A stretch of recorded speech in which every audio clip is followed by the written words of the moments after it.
Hi, third grade friends. It's Wednesday, the 22nd of April. We have a new moon, and that means you can't see the face of the moon tonight, and it's Earth Day, so happy Earth Day. Hope you guys get to do something nice outside for the Earth today. So we have a short week this week because Friday is a conference day, so remind your mom and dad if they haven't emailed me. I sent out an email about conferences last week. If they haven't emailed me back and they'd like a spring conference, to go ahead and email me and let me know which date and time they're free for a phone conference. We have finished Unit 9, which means we have finished all of our lessons for our everyday math program this year. So we're going to spend the rest of the year and hopefully over the summer as well reviewing our multiplication and then the inverse, which is division facts, okay? So today I'd like you to go to IXL, and I'll send you the link for the IXL.com for our Davidson Day account. Go ahead and enter your username and password. Those are in the front of your planners. I'd like you to go to Level E, and I'd like you to tackle G10 and G11 today. G10 is a multiplication review with true-false problems, and G11 is a multiplication sorting activity. So those are both good ways to review some of the multiplication facts you've learned this year. We are also finishing our 11s. So remember I said we're going to take your 11s test this week. So since we're at home, we're going to take the 11s test using IXL. So the 11s facts are IXL Level E F12. So you're going to go to F12 and tackle your 11s. Now, if you're ready to do it today, do it today. And you need to make sure that your score is between 90 and 100 when you're finished, or you need to try it again. Or if you're not ready today, then go ahead and try it tomorrow, Thursday. Okay? When you're done, let me know that you finished it, and I'll double check. Okay? I'll double check everybody's IXLs at the end of the week. Okay? Sound good? So that's it for math. Just G10 and G11, everybody does those. And if you're ready today, F12 as well, or F12 tomorrow. Okay? All right, great. Okay, spelling today. We have a spelling test on tomorrow because of the conference day Friday. So I need you to go ahead and study your spelling words tonight, as well as the vocabulary words and the definitions. That's for Unit 5, Week 4. Those are all the vocabulary words that we have in our stories this week. And then I found a fun way to practice your spelling words. This is called Scribble Spelling. And they took a pen and we've done those little pictures before where you make the loop-de-loops.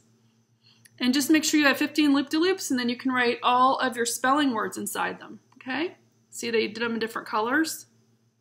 So that's just a fun way. If you want to practice your spelling words in a new way, instead of just making flashcards or something, you can do something new like the Scribble Spelling, okay? All right, so we are going to work on page 141 and 142 today for your spelling pages to get ready for the test. And I'm going to put the answer keys on the Google Classroom so you can look them up.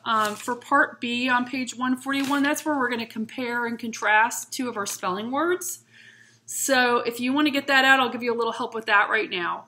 So Part B says compare the words tried and trying. How are they alike and how are they different?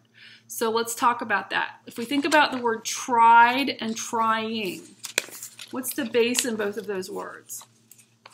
Try, that's right. So that's how they're alike. They both have try as their base. How are they different? Well, if you look at tried and trying, tried is spelled T-R-I-E-D, and trying is spelled T-R-Y-I-N-G. So try is spelled T-R-Y. So when we write tried, we have to change that final Y to an I before we add ED. And if you're writing trying, you leave the Y and you just add ing to the end of try. So that's how they're different. In tried, we change Y to I before we add the ending ed. And in trying, we don't have to change the Y before we add ing. Okay, so you can write those in sentences. And like I said, I'm going to put the answer keys in our Google Classroom so you can check your answers for those pages. All right, we are reading biographies this week, and we have two more Americans who have been good citizens and helped their fellow Americans that we're going to read about. So our first story is Eunice Kennedy Shriver. She was actually the sister of one of our presidents, John Kennedy. And she did a very important thing. She started the Special Olympics. She had a sister, Rosemary, who had special needs. And she realized that Rosemary and other people with disabilities needed to be treated equally and given opportunities to do things that the rest of us can do.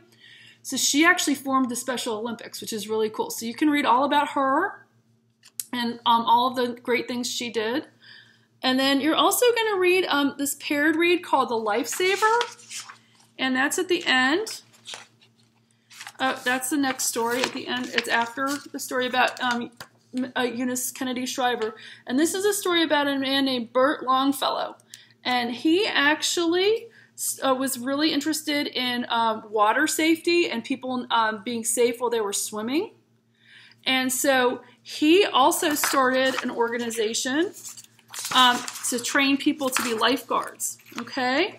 So you can think about those two, how they're alike, because they're both good citizens, and what they did to help their fellow citizens, okay? So you're going to read those two.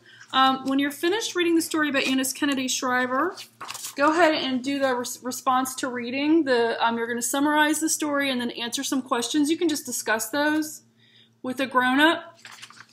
That's on page 15. And then when you're finished reading the story about Bert Longfellow and the Red Cross lifeguards, I'd also like you to read the Make Connections questions and discuss them with a grown-up. When you've finished both of those paired reads today, you are going to complete the comprehension activity pages that go with it. It's separate. It's not in your language arts pack. It's separate because it goes with the paired read. Remember, if there are sentences, there are lines like this, I need you to write complete sentences, or you can fill in the blank if that's what it requires with just a word, okay? So I hope you enjoy reading about these two important people who made great contributions to our society, and complete this. So I need to see pictures of your spelling pages and the Eunice Kennedy Shriver and the Lifesaver paired read answers. Go ahead and send me all the pictures of all the pages in that. And have a fantastic Wednesday. Tomorrow we're going to see Mrs. Chambers for our Google Hangout, so I'm excited for that. All right, you guys have a fantastic Wednesday. I'll talk to you soon. Bye.